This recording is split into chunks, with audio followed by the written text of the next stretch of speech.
toutes les recherches historiques ont montré qu'à l'époque de Moïse, ont montré qu'à l'époque biblique, l'Afrique était un pays noir. Et d'ailleurs, il suffit de regarder les hiéroglyphes aujourd'hui pour voir toutes ces femmes égyptiennes avec les cheveux tressés qui ressemblent à s'y méprendre aux Peuls du Sénégal. Des recherches ont montré que les Peuls du Sénégal, pour ceux qui les connaissent, sont parmi les descendants les plus directs des Égyptiens. Les travaux, entre autres, du professeur Cheranta Diop et d'autres ont montré que l'Égypte était un pays noir, que l'Éthiopie était un pays noir et que la Libye était un pays noir. On l'appelait la Cyrénaïque, avec la ville de Cyrène, ou la Tripolitaine. C'est un pays noir.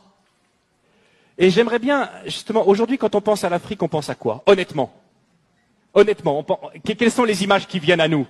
Nous qui sommes ici, en Alsace. Je ne sais pas, vous qui regardez Internet, là.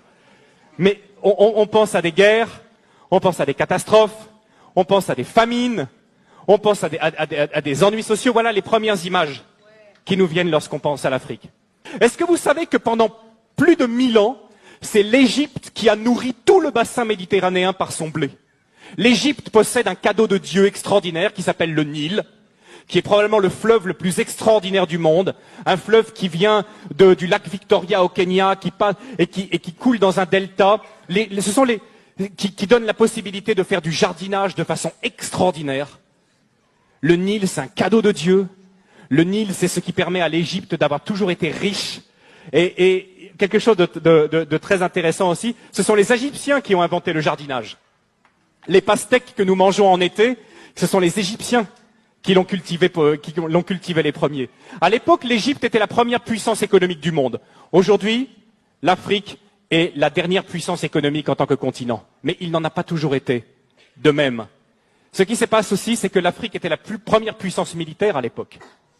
À l'époque, l'Afrique était une puissance militaire qui faisait trembler. À l'époque aussi, l'Afrique dominait le monde également par ses connaissances scientifiques. C'était de l'Afrique que venait toute la connaissance. Les Égyptiens ont été les premiers astronomes, ont été les premiers à jeter les bases de nos sciences modernes. Venait également de l'Afrique. C'était aussi une époque où l'Afrique accueillait les réfugiés. Aujourd'hui, on pense que l'Afrique, c'est le pays qui envoie plutôt des réfugiés. Mais à l'époque, l'Afrique accueillait les réfugiés. La grande différence entre l'Afrique et nous, c'est que l'Afrique et les Africains sont concentrés et se focalisent sur les personnes, alors que nous nous focalisons sur les choses. Et le retour, souvent, quand je reviens du Sénégal et que je reviens en Europe, et ma femme a le même sentiment que moi, c'est le matérialisme qu'on retrouve ici, l'attachement passionné aux objets, aux choses. C'est quelque chose qui finit par nous blesser. Et je sais que c'est quelque chose pour tous les visiteurs africains et pour tous ceux qui sont ici qui les blessent. Parce qu'en Afrique, la première chose, la plus importante, c'est les personnes. Vous ne pouvez pas savoir à quel point je bénis Dieu que mes enfants soient élevés en Afrique. Je bénis Dieu.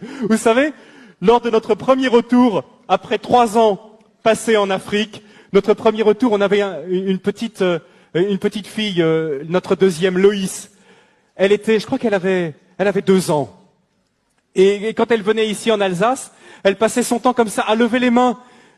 Quand elle voyait les gens, elle levait les 2 bras comme ça.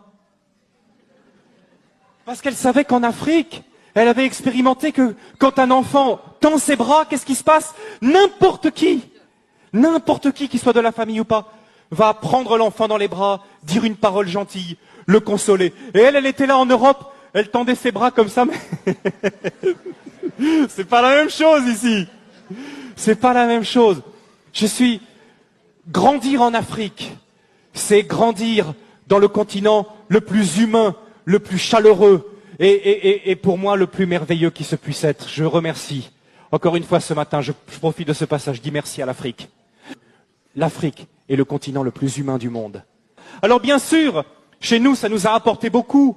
On a le développement, on a les machines, les voitures, on vit plus longtemps, on est en meilleure santé, on a de l'argent en banque. Est-on plus heureux?